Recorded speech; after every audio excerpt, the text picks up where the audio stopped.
اعوذ باللہ من الشیطان الرجیم بسم اللہ الرحمن الرحیم الحمد للہ رب العالمین والعاقبۃ للمتقین والصلاة والسلام علی اشرف الانبیاء والمرسلین محمد وآلہ الطیبین الطاہرین المعصومین لعنۃ اللہ علی اعدائہم اجمعین۔ مومنین کرام، آج کی رات بہت ہی عظیم اور بابرکت رات ہے۔ عزیزان محترم، آج کی جو رات ہے اسے شب بارات بھی کہا جاتا ہے آج کی رات کو۔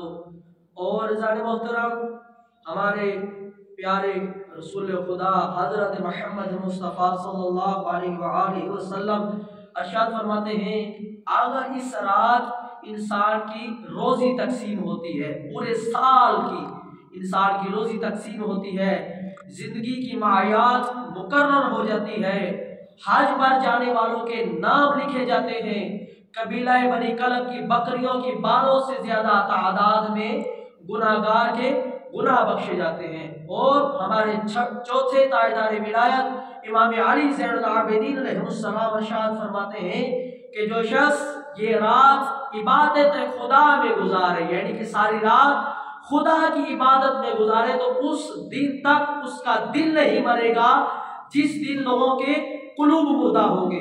عزیزان محترم، آج کی رات کا چند مخصوص اعمال ہیں، جن میں سے سب سے پہلا عمل یہ ہے کہ انسان غسل کرے، نماز کے فوراً بعد غسل کرے۔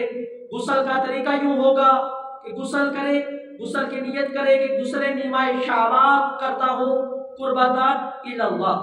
غسل کرنے کے فوراً بعد معصوم فرماتے ہیں کہ جو شخص جیسے ہی غسل نیمہ شعبان معظم کر دیتا ہے، غسل نیمہ شعبان کرنے کے بعد انسان ایسے ہو جاتا ہے جیسے ابھی ماں کے پیٹ سے تازہ باہر نکلا، یعنی کہ اس کے تمام گناہ معاف ہو جاتے ہیں۔ غسل نیمہ شعبان کرے، غسل نیمہ شعبان کرنے کے بعد انسان 2 رکعت نماز پڑھے، جسے 2 رکعت نماز نیمہ شعبان کہا جاتا ہے۔ اس کی نیت یوں ہوگی، 2 رکعت نماز نیمہ شعبان پڑھتا ہوں قربتاً الی اللہ۔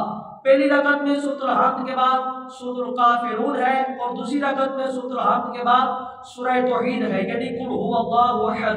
یہ 2 رکعت نماز پڑھے، بعد السلام سبحان اللہ 33 مرتبہ اور 34 مرتبہ اللہ اکبر اور 33 مرتبہ الحمدللہ۔ مخصوص دعا پڑھے اور سجدہ میں جا کر 20 مرتبہ یا ربی یا ربی یا رب۔ یہ 2 رکعت نماز پڑھنے کی جب 2 رکعت انسان نماز پڑھ رہا ہوگا، نماز پڑھنے کے بعد جب سجدے میں جائے گا تو 20 مرتبہ انسان کہے یا ربی یا ربی یا رب۔ یہ 20 مرتبہ پڑھنے کے فوراً بعد 7 مرتبہ یا اللہ یا اللہ کا ذکر کرے۔ 7 مرتبہ کرنے کے بعد 10 مرتبہ انسان پڑھے لا حول ولا قوت الا باللہ العلی العظیم۔ یہ 10 مرتبہ پڑھنے کے بعد 10 مرتبہ یعنی کہ انسان جب یہ پڑھ لے اس کے بعد نماز ختم کرے، اور نماز ختم کرنے کے فوراً بعد خدا کی بارگاہ میں اپنی حاجات پیش کرے۔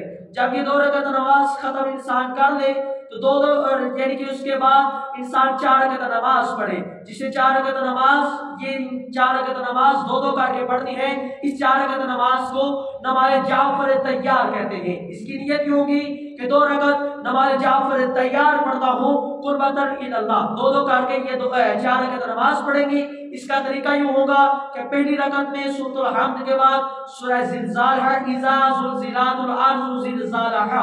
یہ 4 رکعت نماز میں یعنی کہ پہلی رکعت میں سورۃ الحمد کے بعد سورہ زلزال کی تلاوت کرنی ہے، اور دوسری رکعت میں سورۃ الحمد کے بعد سورہ عادیات کی تلاوت کرنی ہے، یعنی والعادیات ضبحا۔ دوسری رکعت میں سورۃ العادیات کی انسان تلاوت کرے، پھر تیسری رکعت میں سورۃ الحمد کے بعد سورہ نصر کی یعنی اذا جاء نصر اللہ والفتح، تیسری رکعت میں سورہ نصر کی انسان تلاوت کرے، پھر چوتھی رکعت میں سورۃ الحمد کے بعد سورہ توحید پڑھے۔ لیکن یہ 4 رکعت نماز 2 رکعت کر کے پڑھنی ہے۔ جب انسان یہ 2 رکعت کر یہ نماز پڑھ لے، یعنی کہ ہر رکعت میں دونوں مخصوص سورت پڑھنے کے بعد انسان 15 مرتبہ تسبیحات اربع پڑھے، یعنی سبحان اللہ والحمدللہ ولا الہ الا اللہ واللہ اکبر۔ یہ 2 رکعت 4 رکعت نماز انسان پڑھنے کے فوراً بعد یعنی کہ انسان اپنے خدا کی بارگاہ میں بیٹھے دعائے توسل پڑھے، اپنے امام کی بارگاہ میں اپنی حاجات طلب کرے، دعائے کمیل پڑھے، دعائے جوشن کبیر پڑھے۔ جب انسان یہ دعائیں مخصوص دعائیں پڑھے اور امام زمانہ علیہ السلام سے اپنے وقت کے امام سے اپنی حاجات طلب کرے تو یقیناً امام زمانہ علیہ السلام ہم سب کے اسی رات کے صدقہ میں تمام گناہ معاف فرما دیں گے۔ تو خداوند متعال سے دعا ہے کہ حق محمد و آل محمد ہم سب پہ اور آپ تمام مومنین کے گناہ صغیرہ و کبیرہ معاف فرما۔